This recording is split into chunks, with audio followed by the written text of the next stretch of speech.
Meet Karyn Buxman, nurse, humorist, observer of the human condition. She's a CPAE, Speaker Hall of Fame member, a 20-year platform professional, and a force of nature on stage. Hire Karyn Buxman for your next meeting. She'll entertain, educate, and celebrate your audience. And oh yeah, she's freaking funny. Please welcome Karyn Buxman. How many of you have ever found yourself saying, I remember when this profession used to be fun? Anybody ever in here say that? Or I remember when we used to laugh. I remember when we used to have a good time. It's a mindset. We can still be in that place. We can still go to fired up. I didn't ask for the headaches. I didn't ask for the cancer. I didn't ask for the Alzheimer's. I hadn't seen the divorce coming. All of these things, in retrospect, with a little time and a little perspective, that this is what got me through the tough times. This is what carries me through the rest of my life. And that this is the spark behind quality. This is about collaboration. This is what makes you good leaders. And that is this: to love with an amazed and amused heart, to think with an amazed and amused mind, and to live with an amazed and amused spirit. Humor, in my opinion, most humor comes from pain and discomfort. It might be yours, it might be somebody else's, it might be a little, it might be a lot. But humor tends to come from pain. We're not laughing about a great hair day. We're not laughing about a sexy figure. We're not laughing about having a lot of money. We're laughing about the things that make us twitch. I'm doing my charting and then I hear a strange noise and I look up, and in the window across from the nurse's station, I now see one of my cardiac patients standing beside his bed, and then, whew, he disappears from sight. Not a good feeling. So I jump out of my chair, I go running across the hallway, I throw open the door, and now, what happened over the next 60 seconds seemed to have lasted for about an hour. But I see that his entire floor is covered with greenish brown fluid. As I hydroplane across the fluid,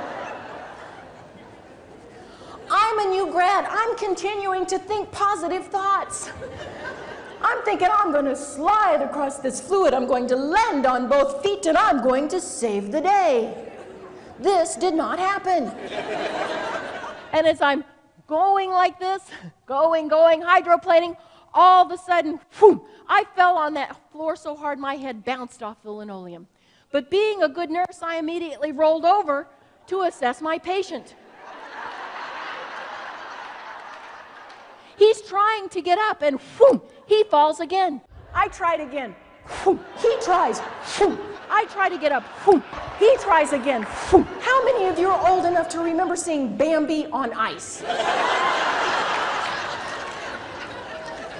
He gives me this little wink and then says, "Oh, hon, it's not what you think." I said, "What do you mean?" He said, I was hoping to hide my tobacco juice before you made rounds.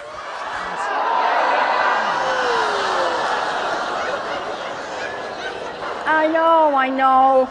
But in your industry, when you're working for American, couldn't you benefit from being able to see things from a different perspective, seeing things with a little more creativity? And it is about perspective. People would rather do business with someone that they perceive as fun. Whether it's you as a person, whether it's you as a business, whether it's you as an organization. You want to grow your organization, you want to be perceived as having a sense of fun. But if you can purposefully, intentionally start putting more humor and fun into your life, it will change the quality of your life. If you start asking your staff and employees to do the same, it will change the quality of their life. So all through the day shift, evening shift, night shift, anyone who came on the unit 24/7 heard, "Irene? Irene? Are you there? Irene?" Now, most of you know that this is background noise. You've all had this happen, that you tune it out, but that occasionally it has a cumulative effect. Then comes on the head nurse. She walked over to the next empty patient room, picked up the phone, dialed the nurse's station. The nurse says, "Yeah, this is ICU, Mary, how can I help you?" She said, This is Irene. Has my sister been asking for me?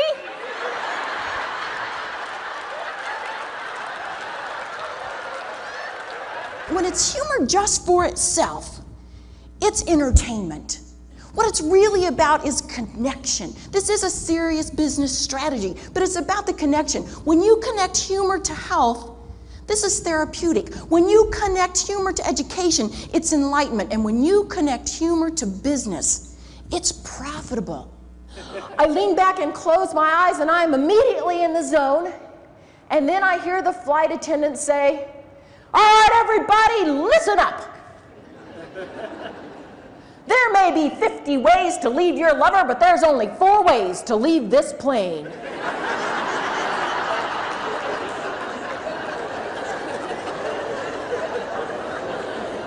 She's got my attention.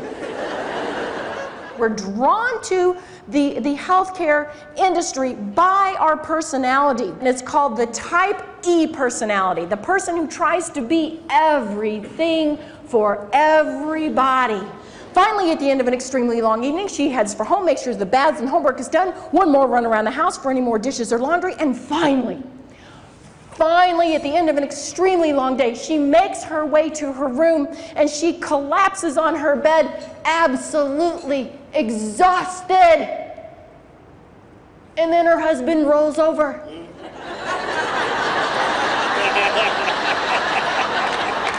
Big smile on his face. Always the optimist. Says something romantic like, "Feeling lucky?"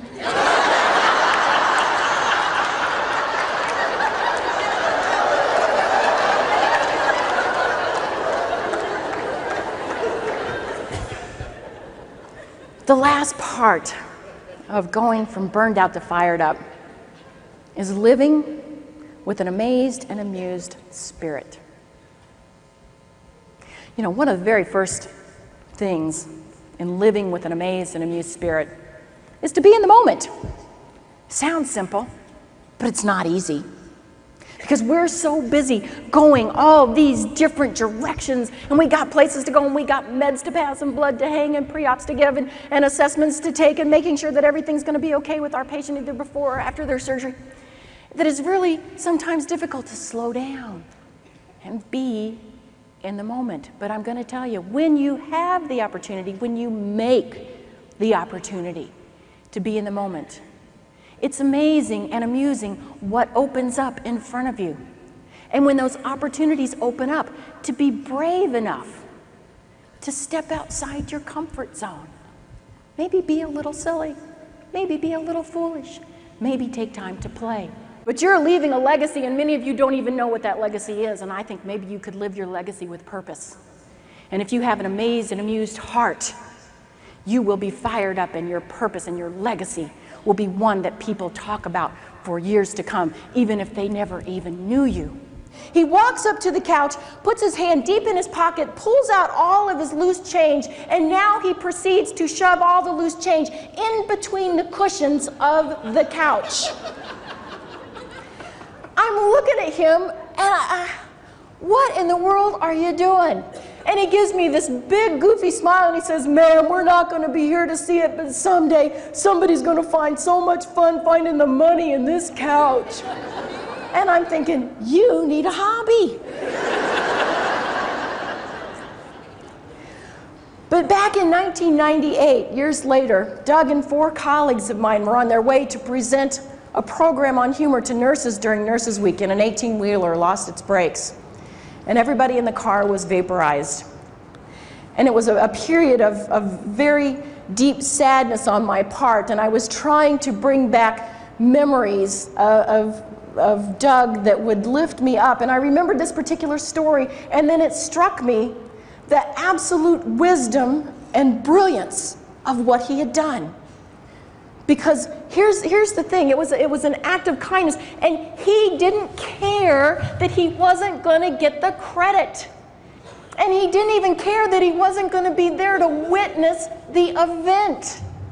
He did it out of a sense of trust that this is my legacy, this is what I'm leaving for others, and this is how I want to treat other people.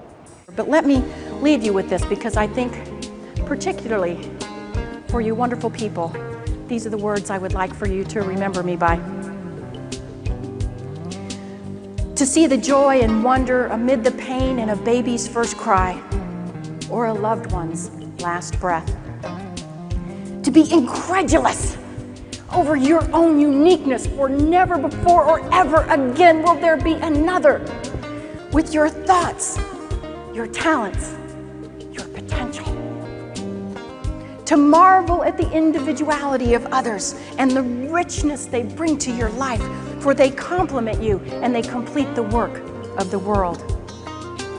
To be in awe of the exactness of a snowflake, to be speechless at the perfection of the universe and your place in the order of things, to embrace seeming negatives, trusting that they will turn out for the best, to see the humor in life's absurdities, to be able to laugh at yourself, to have an attitude of gratitude and a forgiving spirit, to live each day amazed and amused. This is to experience true success. You have been an amazing and amusing bunch, and I wish you continued success.